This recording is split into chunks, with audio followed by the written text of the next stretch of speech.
força, tudo, de ter vivenciado essa parte tão ruim, tão pesada da vida do meu pai. Do câncer na garganta. E eu tava ali, eu era frente, né? Eu vivia com ele, porque eu era muito bobona na época, assim. Eu não era vivida como essas meninas de hoje, assim. Então aquilo foi muito pesado pra mim, de eu ter que segurar as pontas dele, de eu ter que segurar, né? E o medo gigante.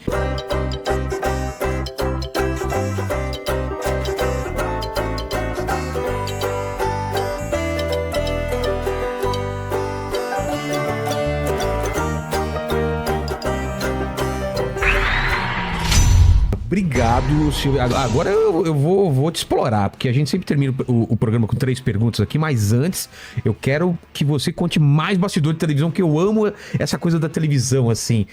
O que você já viu, assim, desde criança, de bastidor, dessas grandes figuras? O que você lembra? Uma recordação legal, assim, dessas pessoas que passaram ou como jurados ou...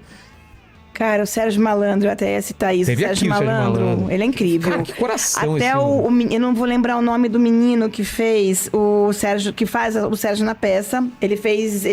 Parece um pouco ele? Muito. Sério? Muito. Desculpa, me fugiu o nome. Mas ele fez... Tem um nome que eles fazem pra fazer teatro. Quando a pessoa fica junto com a outra pra poder aprender os trejeitos. Laboratório. Nossa, exatamente. Ele fez laboratório. E aí surgiu a história do quadro do Silvio Careca. Por isso que todo mundo achava que o Silvio Santos já foi careca e tinha implante. Não, o Silvio Santos... Peraí. Eu, na vida inteira, soube que o Silvio Santos era careca e usava peruca. Então eu não vou te contar, tô brincando. Não. Peraí, é mentira isso? É muito mentira. O Silvio Santos nunca usou peruca. Minha avó tinha um cabelo com 80 e poucos anos. Minha avó tinha cabelo na cintura. E meu avô morreu super cabeludo. Ele não usa peruca? Meu pai nunca usou peruca, nunca fez implante. Você não achava também que ele usava peruca? Eu tinha certeza que cabelão era peruca. Tanto que na peça, quando eu fui no camarim, eu falei pra eles, gente, vocês sabem a história desse quadro? Que é o Silvio Santos careca. O que foi que aconteceu? Uma capa de uma revista.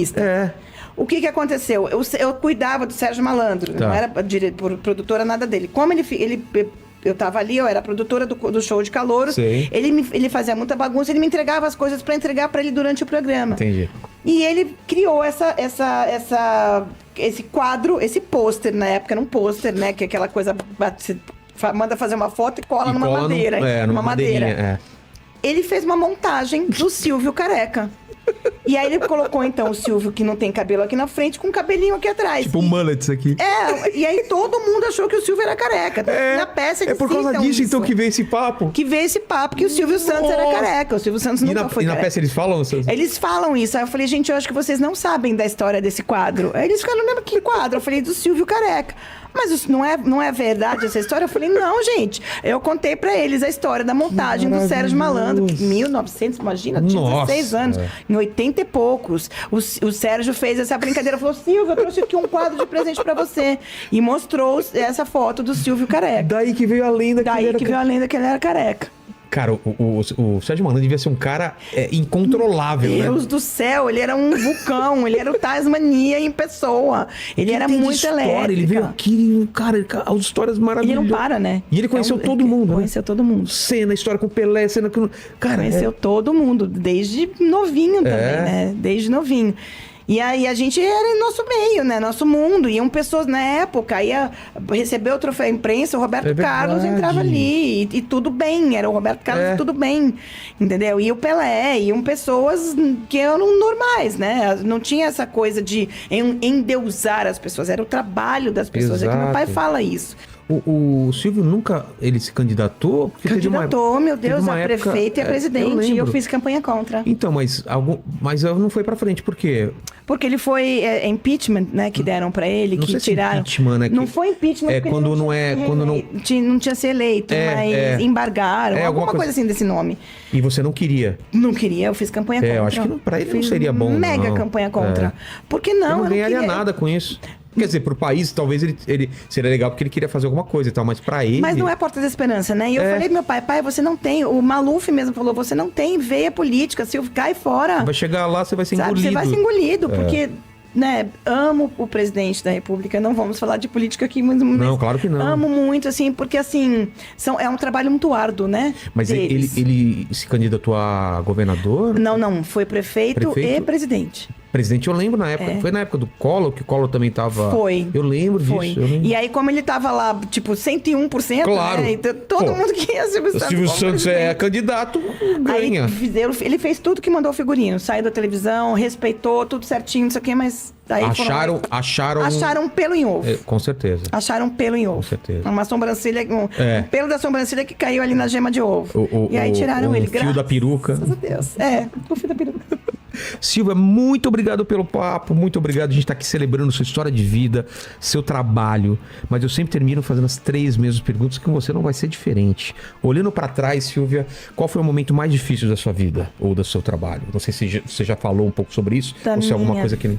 Eu acho que foi nessa época que eu vivenciei, eu era muito menina, então eu não tinha essa mente que eu tenho hoje, essa personalidade, essa força, tudo, de ter vivenciado essa parte tão ruim, tão pesada da vida do meu pai, sabe? Do câncer na garganta. E eu tava ali, eu era frente, né? Eu vivia com ele.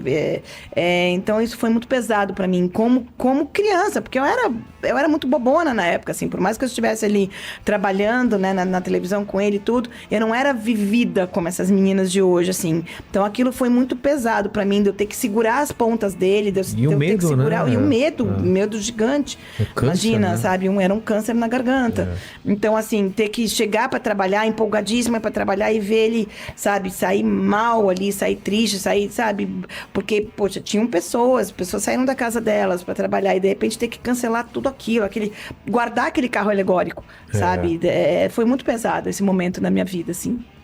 A segunda pergunta é a seguinte: iremos morrer um dia? Espero que demore muito tempo, que você faça muitos programas e eu também aqui, que a gente dê muita alegria. Quantos anos? Bem? Não importa. Se eu tiver bem, pode ser 90. Eu quero chegar no 100. Meu avô chegou no 99. Olha que lindo. Faltava 6 meses. E ele queria muito chegar ao 100. Eu vou chegar, eu tenho certeza disso. Eu acho que a medicina tá aí para ajudar a gente, né?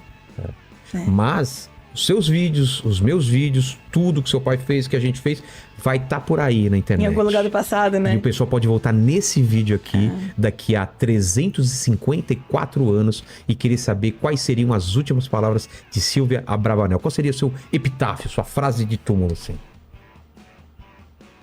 Muita gratidão por tudo que eu vivi, por todas as minhas experiências e pela escola da vida, escritas pelas mãos de Deus. É isso que eu tenho para falar. Amém. E a terceira pergunta é se você tem alguma dúvida, um questionamento que você se faz. Eu imagino que deve ter vários, né? A gente vive a vida pensando em várias coisas. Divide alguma dúvida que você tem, algum questionamento. Uma pergunta que minha filha me fez quando ela era novinha. Mãe, o que quer dizer cada cor da bandeira do Brasil? E até hoje eu não respondi pra minha filha. Sério? Eu aprendi, não sei se é certo, que verde são as matas. Você não aprendeu isso? O amarelo era o ouro, o céu é o azul e o branco é a esperança. Pronto, agora já não tem mais dúvida. Mas é que tá. Eu não sei se isso é verdade também, né? Então fica aí nos comentários, vocês respondam aí se tá certo. Mas eu não sei. Obrigado, Silvia. Obrigado, Lene. Obrigado a todos vocês que estiveram até agora com vocês, com um episódio muito legal. Foi um dos melhores aqui. A gente viajou na história da televisão, cara. Muito bom. Que maravilhoso. Eu confesso que eu tava com muito medo de vir aqui. Eu falei, sério? Deus, o que vai rolar ali? Mas eu falei, quer saber? Eu vou de Você vê, tranquilo. Aqui a gente vai surfando aqui, muito legal. Muito obrigado mesmo. Vi que você estava à vontade também. Muito. Foi muito legal. Obrigado mesmo. Obrigado a vocês. E curta este vídeo, se inscreve no canal e coloca o link depois, porque a gente falou para colocar do Bozo, né? Da participação do Bozo. Da peça e a peça também. A gente vai colocar tudo isso na descrição. Obrigado, gente. Fiquem com Deus. Comam jujuba.